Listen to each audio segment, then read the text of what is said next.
When my wife and I were married, we gave to each other a Bible for a wedding present.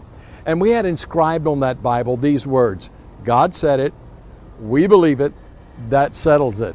And it was a cute little phrase that we put on it, but the Lord spoke to my heart later on and said, that's not really accurate. The way it ought to read is this: God said it, that settles it. It's settled whether I believe it or not. And then I come back and say, and yes, I believe it. One of the wonderful things about the Bible is that it's true.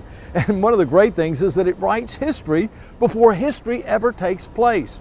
There was a prophecy in the book of Genesis that talked about the coming of Jesus. And it talked about that until Shiloh comes, and it talked about coming out of Judah, that there would be a Messiah who would come.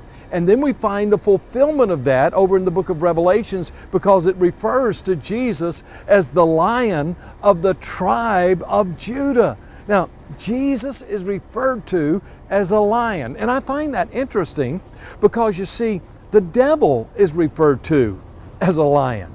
The devil is referred to as a roaring lion. But there's a couple things that I want to say to you about that I think will be helpful to you. One of the things that I've discovered is that Satan is a master counterfeiter. He comes and he takes the real thing and he counterfeits it. Somebody said to me, Sammy, what about all these people who are phonies and hypocrites and everything? They say they're Christians. Well, I want to tell you something. So what? I mean, that's just evidence of the real thing. You don't counterfeit something that's not of value. You counterfeit that which is of value. And so Satan is the master counterfeiter. But there's another thing about him. Yes, he's a roaring lion, and he can roar and he can try to make you be afraid.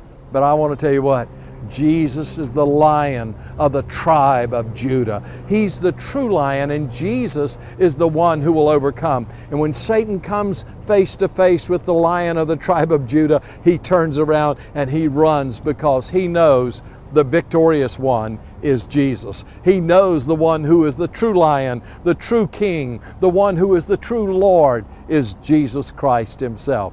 So don't be afraid when the lion roars, when Satan roars and tries to make you fearful and afraid of things. You look to the one who is the true lion, the Lion of the tribe of Judah. You look to Jesus.